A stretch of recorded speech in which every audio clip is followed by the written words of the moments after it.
Okay, reading from the Brihad Bhagavatamrita, um, book 2, chapter 1. Om Namo Bhagavate Vasudevaya, Om Namo Bhagavate Vasudevaya, Om Namo Bhagavate Vasudevaya, Tanmaha Purushasyaiva, Prabhavat Tadrasena Cha, Japena Chitta Sudharme, Tattvasadap Vyajayata. By the influence of that great person, even such aimless chanting purified my mind, and I developed faith in the mantra.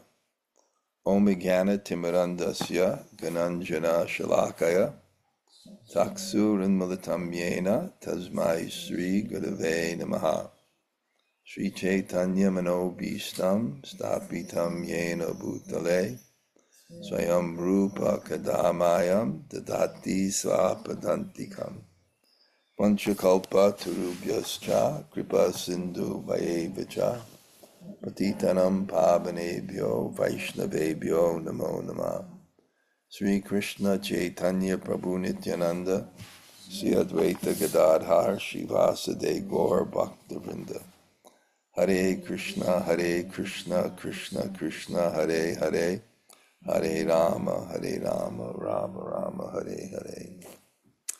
So the basic theme, because most of you have been on, so I'm going to speak to the group, not in the room as much as the people that are here, but it'll be relevant, are Maharaj Pariksit explaining to Mother Uttara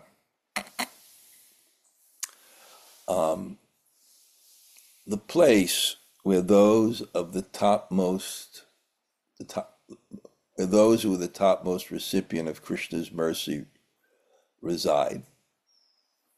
And Maharaj Pariksit wants to explain her sincere inquiry. She wants to know this, so we understand it's important. Very important for us to understand the place. That's why in the Upadeshamrita, the essence of all advice, at the end there's several verses about the place. There's the science of sacred space. The space indicates the consciousness, especially when it's God's consciousness, to exchange different varieties of intimate love. And according to his desire, the place manifests. So the place is exactly equal or commensurate with the type of mood or love. So if you understand the place, you'll understand the people that are there. So a question is very, very relevant. And he answers it by a story. And in the story, there's a story in the story. Because it's about a Brahmin who gets a mantra, which he doesn't understand. So it carries him forward without proper sambandha gyan, without proper understanding. Your practices will work, but you won't know how to move to nourish them. You won't know how to move to perfect them. You can come under bad association. It's so important. It'll still work. Even Prabhupada met Allen Ginsberg. After 10 years, the devotee mentioned to him, wow, Prabhupada, he seems to be nicer, or something like that. And Prabhupada said, even Namaparad, chanted for many, many years, purifies the consciousness. So it carried him to Vrindavan, Kumar, who was in a very high ecstatic state. That's how he found him. He heard some cries. And somehow or other, this cowherd boy, and I've already told you this, he knew wisdom. You go in your heart looking for the truth, and then Krishna sends you the truth. It's all based on your heart. When you have sincere heart, Krishna makes the arrangements, one way or another. The arrangement can be dun dun dun dun dun dun dun dun dun dun dun dun dun dun, slip, fall, pie in your face. Oh my God. I can't believe what I did. I can't believe what I did. Or it can come with just a sadhu, or it can come with the wrong sadhu to teach you what not is Krishna consciousness. It's so complex, how to change people, right? You just can't tell them. They have to have experiences, right? I'm looking at a new couple here. He wants to change her in so many ways. She wants to change him in so many ways, right? And they're so frustrated because they just want to tell him, why don't you do this? But it doesn't work that way. There has to be experiences. That's why the law of karma is there. Otherwise, God can just with a megaphone tell you what a fool you are and what you need to do. We need to have these experiences. So God is always working. And in this case, somehow through the heart, this person is inspired from the divine realm to help this Brahmin that comes to him. This Gop Kumar is inspired to help him. And he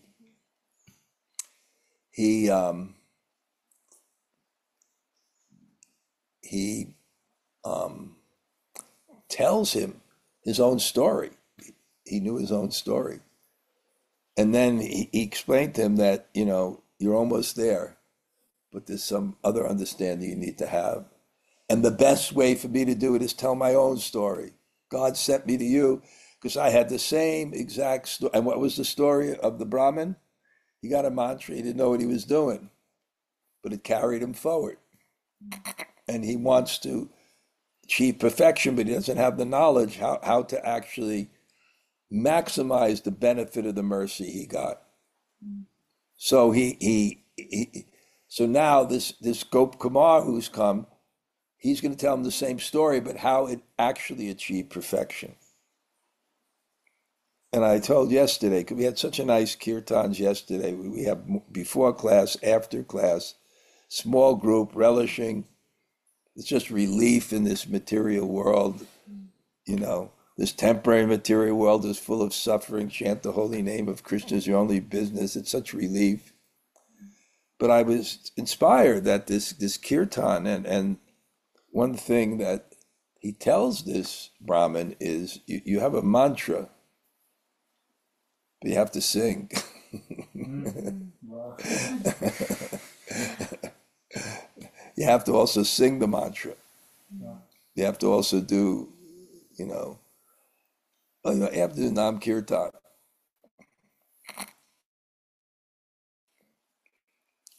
That's also required.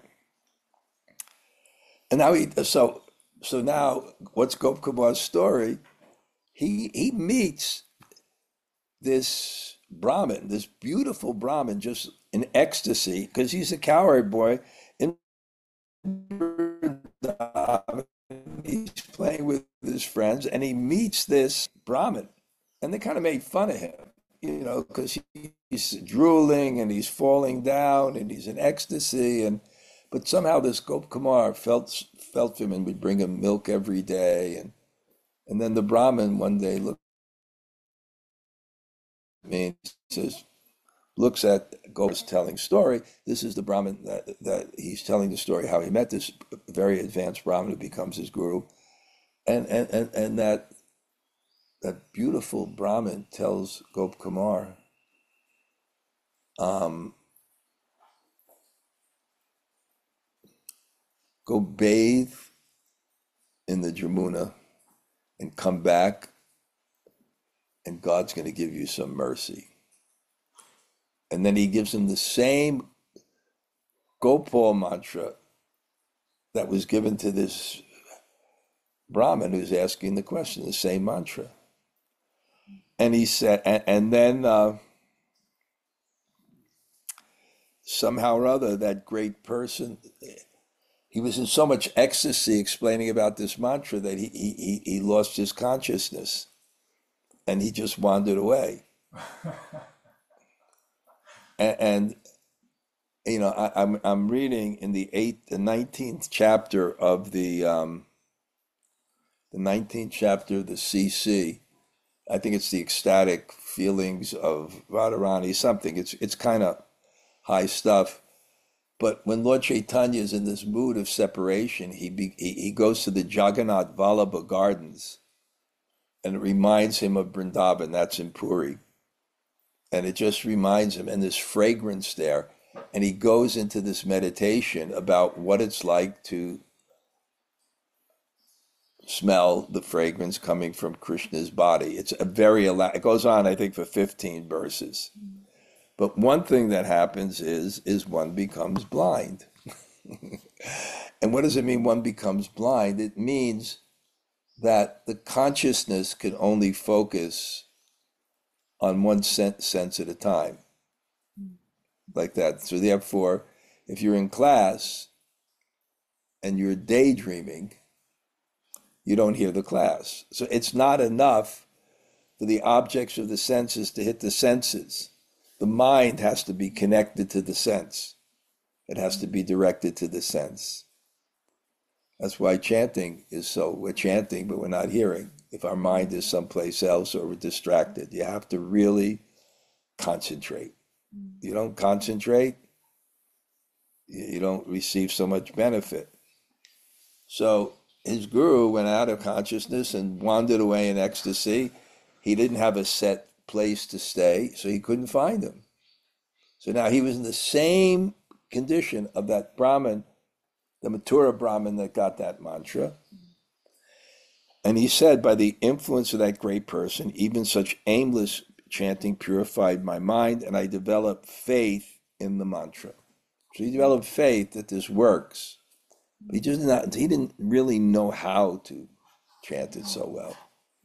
He didn't know the objection, the proper understanding. So and this idea that it's so, and I really like to pick out concepts, this idea of the object has influence independent of your reception, but your reception increases the efficacy of the mantra many, many times. And your reception is going to be based on your faith and understanding. So there's a direct relationship with Sambandha Gyan. And Sambandha Gyan, basic metaphysical, philosophical knowledge, it doesn't mean, you have to know 1,000 verses and 1,000 scriptures. It means you have to have a depth of understanding of the relationship between the soul and the body, a depth of understanding the relationship between soul and God, and the depth of the relationship between God and matter. Mayavadi philosophy, they think that God is material. They don't understand the relationship to God. They think we are God. So it's working. So it's giving us two ideas, that these mantras, this association with, and of course, if the attitude is aparad,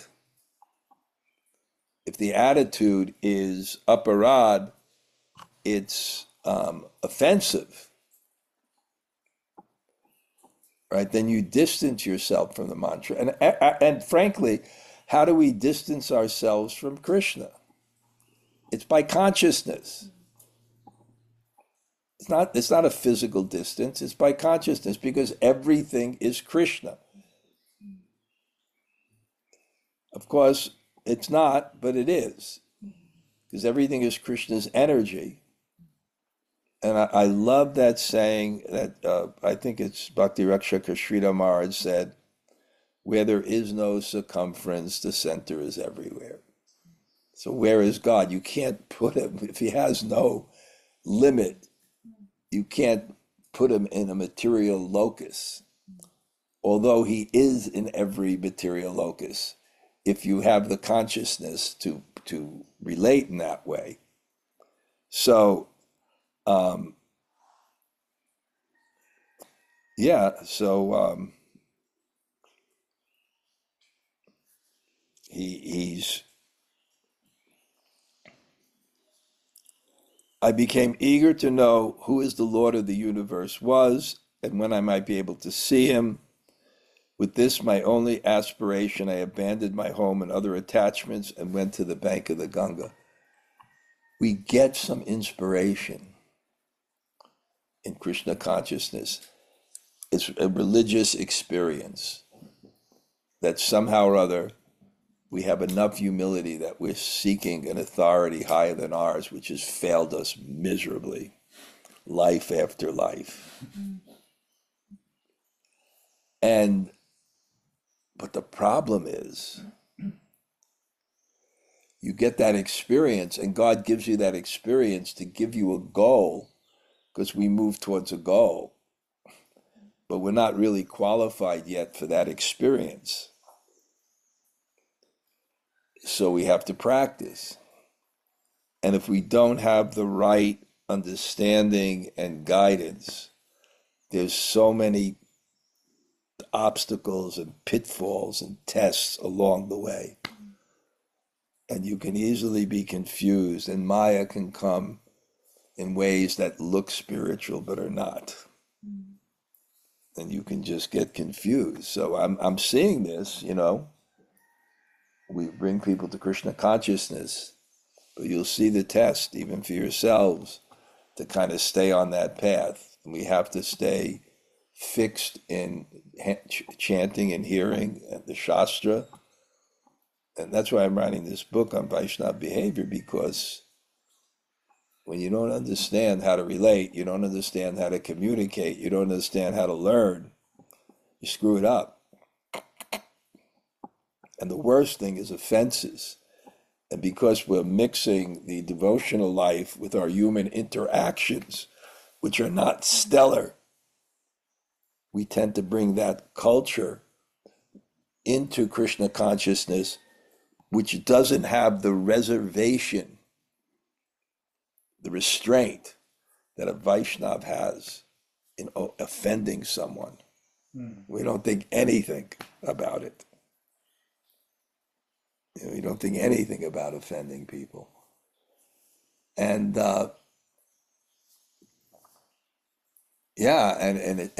aparad, rada means worship. Aparad, apa means to distance from worship. Just like upasana means to sit near. Aparada means to sit far away. Ishad upe tasya. We come to this world turning away from God. But what do? We walked away. It's consciousness. It's consciousness. So he's smart now. This cowboy, I got to know what I'm doing. And I don't know what to do, but I have to leave. And if you don't leave the shore, you never go anyplace. So you got to try to move forward. You got to try to seek. You got to try to find. So then, hearing the distant sound of a shalagram being blown, I followed that sound to its origin on a sandy bank of the river. There I saw a learned Brahmin worshipping shalagram Shila. I bowed down. I bowed down.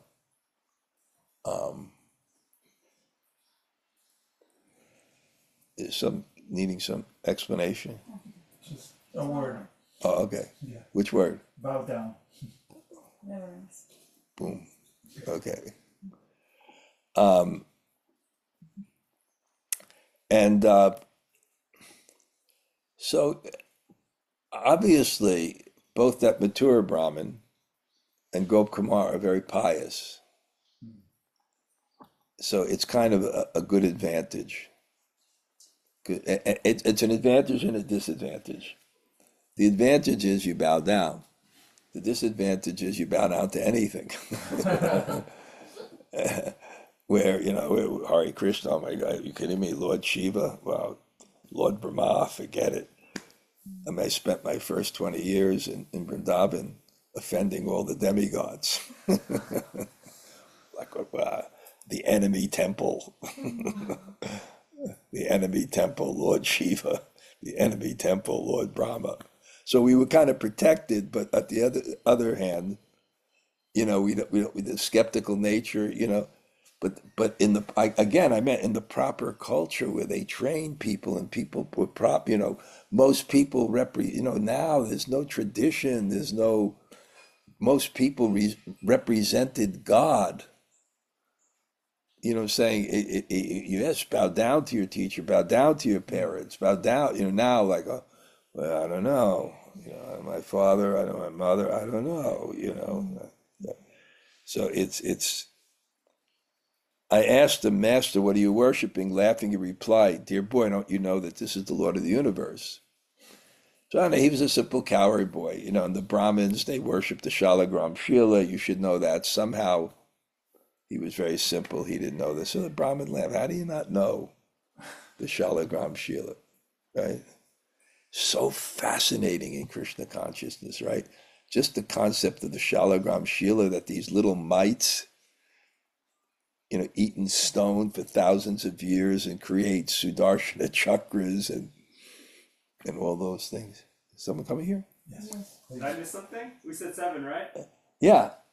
Yeah, come on in. Okay. Yeah, come on in. But not late. No, you're not late. What happened is I'm giving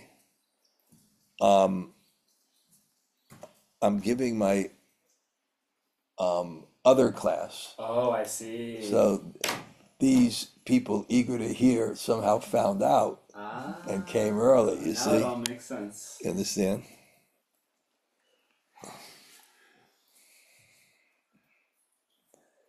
Got to develop more greed. Terrible, huh? What? Terrible. Isn't it? Okay. Hearing this, I felt unlimited happiness, like a poor man finding a welcome treasure, or a family man reuniting with a long lost relative. Let me just see. So he felt such joy. He felt such happiness. You want to have some fun? Okay, one second.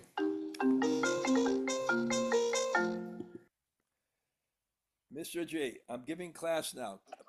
I'm giving a class. Maybe I call you in an hour, okay? Nice to hear from you.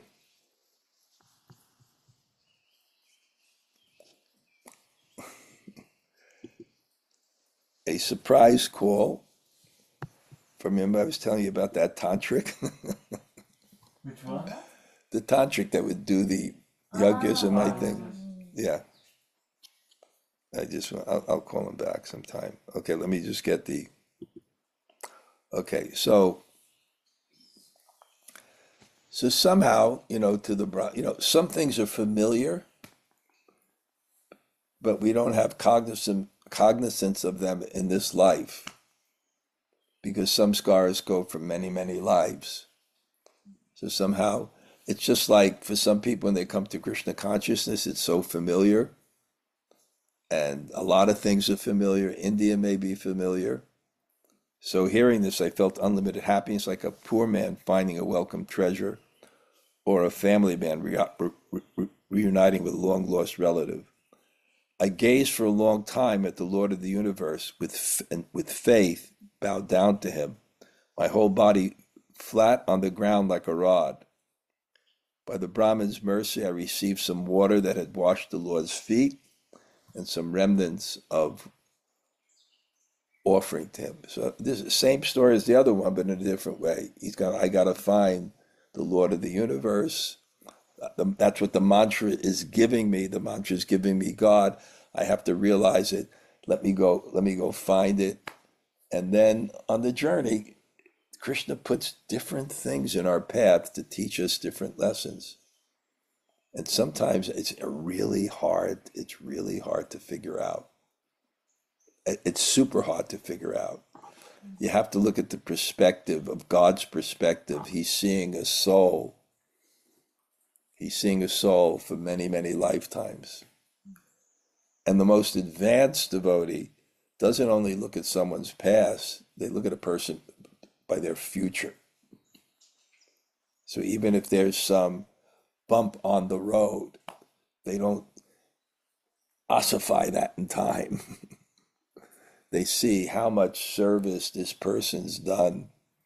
I'm not sure why this challenge has come, but karma is such an interesting thing. It's meant to teach us lessons. So is a devotee free from karma? Karmani nidahati to bhakti. He is, in one sense. But another sense, if you look at it, if karma is God's law to teach us lessons, and we really haven't, and we need to learn those lessons, why won't he continue to sanction our karma? But it's different now. It's coming under his jurisdiction. And therefore they say the reactions are less. But how are the reactions less? Because when you have transcendental knowledge and transcendental experience, you can digest them so that you don't suffer from them like if you were not a devotee. But we see, and also the body is karma. So even you get bhava, you stay in the body. If you need prema, you gotta practice. So it's so we see it's very hard to understand. You can't tell what's going to come up next, and then it's if you can't come to the level of meaning rather than just impulse and reaction. And that's why we need Shastra, that's why we need guidance, because the Shastra is a compendium of archetype karmic circumstances. And someone knows Shastra, I always use destiny as the language of God. He knows that language. This is what's happening to you. This is how you should react. It's, yeah. People always say,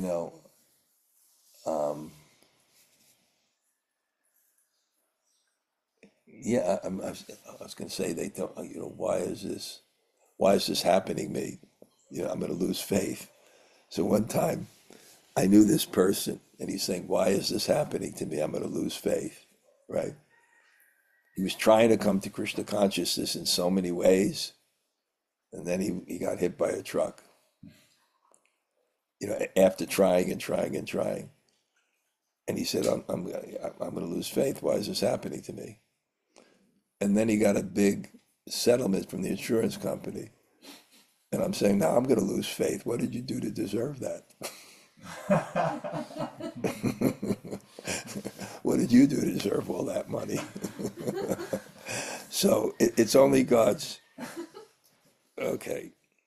Then the Brahmin, preparing to return home, lay the Lord of the universe to rest in a box. Pained to see this, I tearfully complained in this way. So now he's understood this is the Lord of the universe, and they put him in a box. My God, you are putting the Supreme Lord into a box, such an unfit place, and he hasn't even eaten. How will he sleep if he's hungry? And this part I was a little bit, I had a question about, because on an advanced stage of Krishna consciousness, God responds to your desire to serve him by actually developing needs for what you give him. And I remember the Bhakti Sandarbha, I got that manuscript from a friend who translated before anybody in English read it. I was just reading it. Wow. When it discussed deity worship, it says that in the winter, if you bathe the deity in cold water, the deity can get sick. If you get to feed him, the deity is hungry. Otherwise, what's the saying? Out of love, he develops needs for what we give him. But of course, this is a real Braj Bhakti, maybe a little bit more. This is Aishvarya, the Shalagram Shila. O excellent Brahmin from Mathura, because of my material conditioning, I was unaware that the Lord of the universe is different from everyone and everything in this world.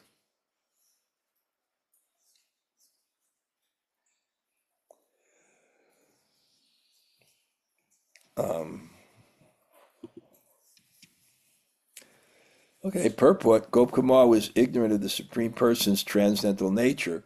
The Lord can enjoy himself everywhere simultaneously by expanding into an infinite number of forms. There's no reason to worry that he will go hungry because of one devotee's neglect. He may seem to be a small stone trapped in a box, but in fact the Lord is unlimited. So there's some transcendental understanding, but at the same sense, if the bhakti is just on the level of Shantaras, there's no service because there's such an awareness of God's eminence that what's the sense of serving? It doesn't make sense to you, and that is your full consciousness that God is all pervading, God is everything. So I guess it's a little bit, there should also be that understanding, but we have to be very careful not to bring that into deity worship. Anyway, it's God, he'll be okay. I didn't feed him today. That's okay. I don't got a nice blanket for him. It's God anyway. But that's not the mood. The mood, especially the more and more you come to Braja Bhakti, is God comes without the Aishvarya so that there can be parental love. The rasa of parental love, the rasa of parental love is called anugraha or mercy. So if you have a parental relationship with God, he has to be an object of mercy. Otherwise, it ruins your love. It ruins that motherly love. And that's the story of Mother Yasoda when she was taking the dirt out of Krishna's mouth or something and she saw the universe, she saw herself. She didn't want this because it just dampened her motherly love. The thing of motherly love or parental love is I am your maintainer, or Father, I am your protector. So, and that's why we feel Krishna is the Supreme Personality of Godhead, because if you take a position of Aishwarya, God takes a position of opulence, then there's only the relationship of servitorship.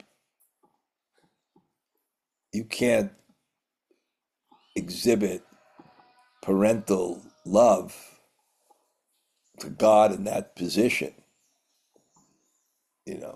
or let's say even guru, you pat him on the bed, nice boy, it doesn't work. So, so there has to be, and therefore Krishna, you can be, because these are quotes that I've made, my own thing, position covers personality. So God can't be the Supreme Personality of Godhead when he has the supreme position. He's not Supreme Personality. He's only relishing Dashirat servitorship. As I complained and suffered in my uncontrived lamentation,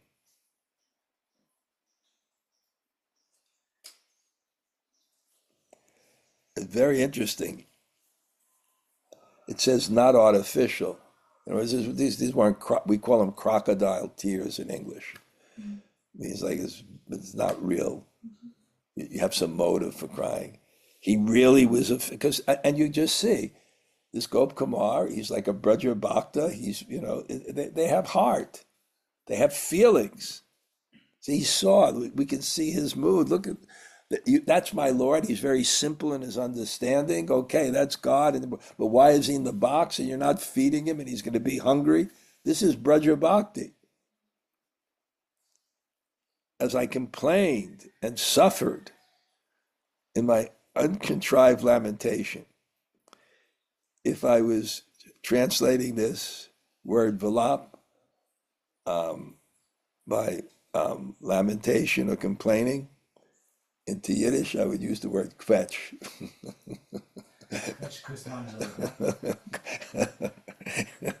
As I complained and suffered in my uncontrived lamentation, the Brahmin tried to console me. full of humility, he shyly spoke. They're very humble. The Brahmin is also very elevated. So he's not defensive. He hears something, he hears some complaint, he's willing to hear it. I also coined another phrase that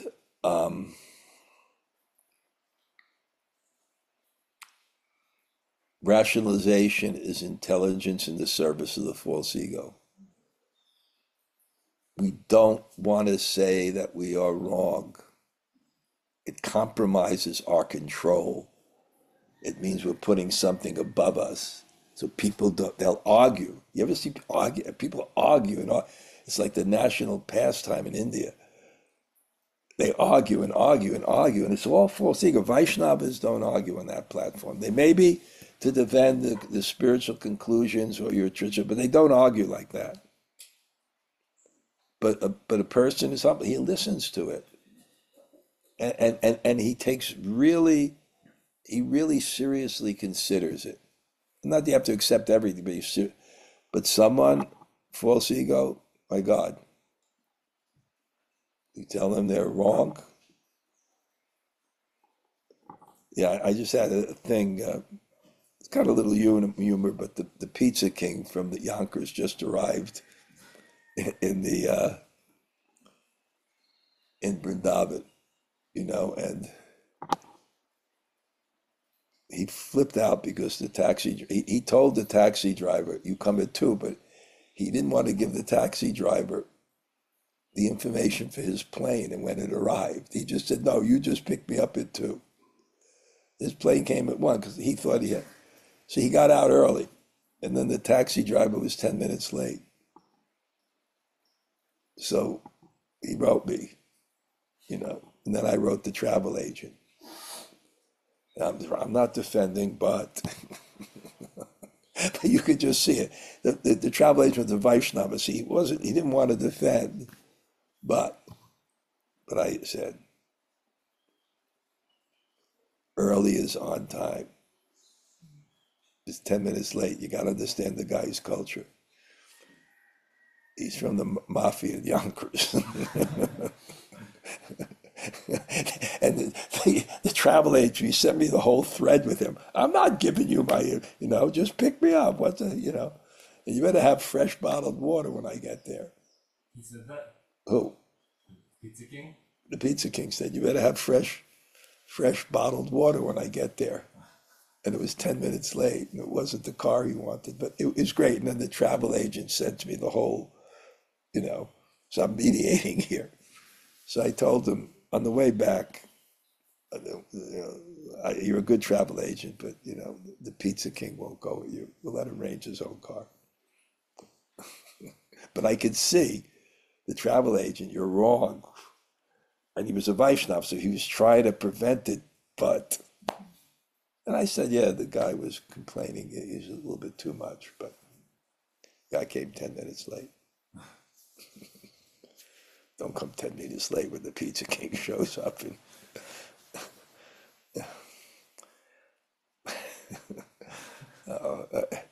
And now Leela Vilasini is taking the Pizza King around Vrindavan.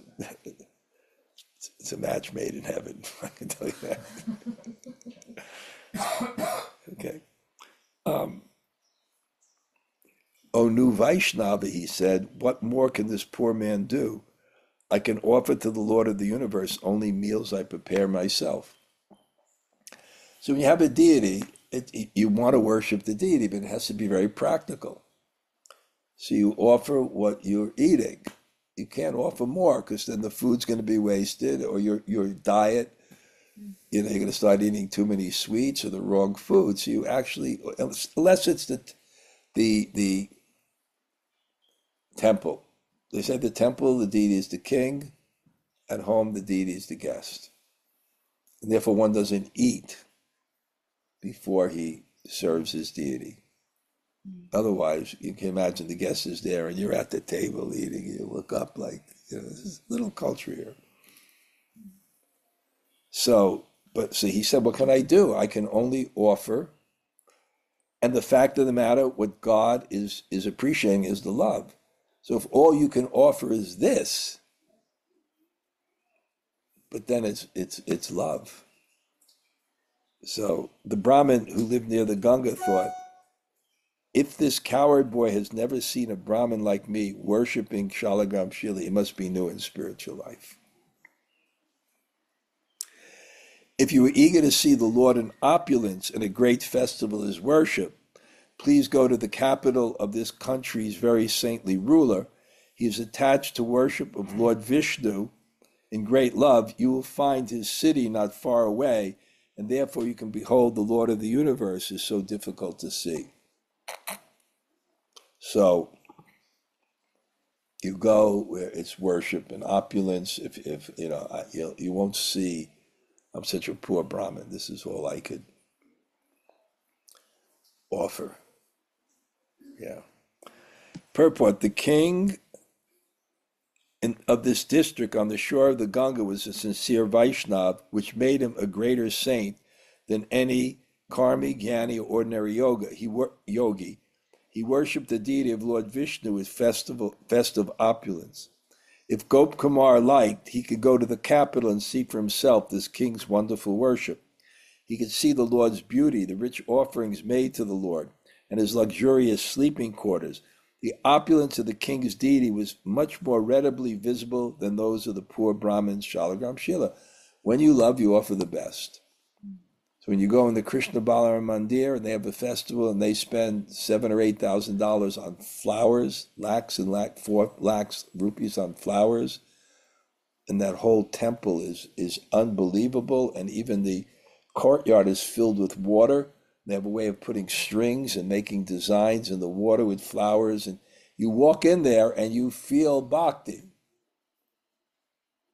You feel bhakti. When you see a deity, you should feel bhakti. You should see the person's love manifest. I remember there's one god brother of mine. He was a little eccentric, but he was into Sakyaras. He's very eccentric. And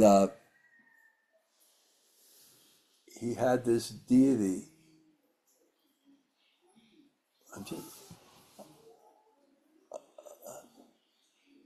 Can you go see if, Vanessa, just see if she's here. Okay.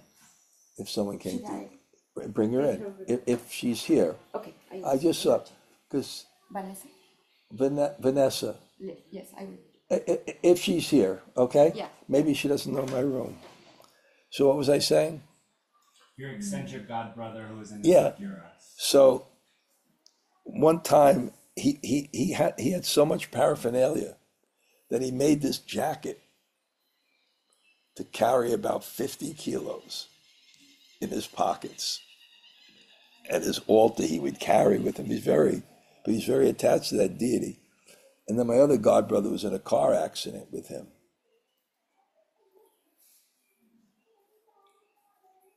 And the car turned over, right?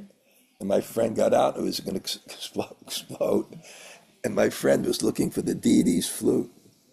He's going, Kanai Balai, Kanai Balai. He said, get out of the car, get out of the car. Kanai Balai. Okay, let's see. Jumunajaya, are you there? You have some.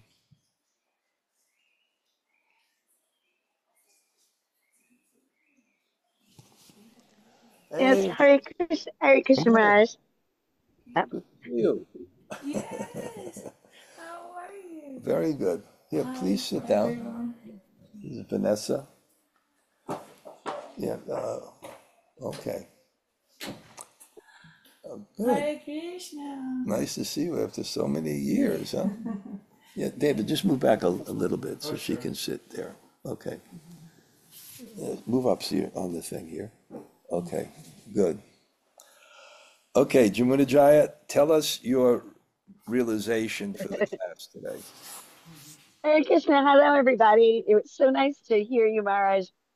I always know when you're in Kali because I can hear the birds chirping the minute you sit down, and so I loved hearing that. So that was the first thing. But I'm relishing the fact that you brought up early what Sambandha is. It isn't knowing all the, all the different shastras, all the different texts, it's a relationship. And then we see these beautiful relationships with the thing of the looking at, don't put God in a box. You got to feed him. And it's such a beautiful thing. And there's someone said it recently, I'm not going to get it right, but they say at the beginning, we think everything's for me. And then we begin to think that everything's for God. And then at the end, it ends with the progression is, and God then, I'm for God. And then God is mine to take care of. And I see this beautiful progression of the sweetness of that, getting to the point of God is my child. Let me take care of him. If the deities are bathed in cold, they will get a cold. And it's just this beautiful sweetness of the Sambandha of the relationship is really sticking out to me today. Where are you? I'm in Jersey City, New Jersey. I have to be halfway on my way to the train. So this Okay. is Jersey City. No place special, just New Jersey. Okay. Actually, everybody, I have to go now. But it was nice for the class. Okay, Haribo.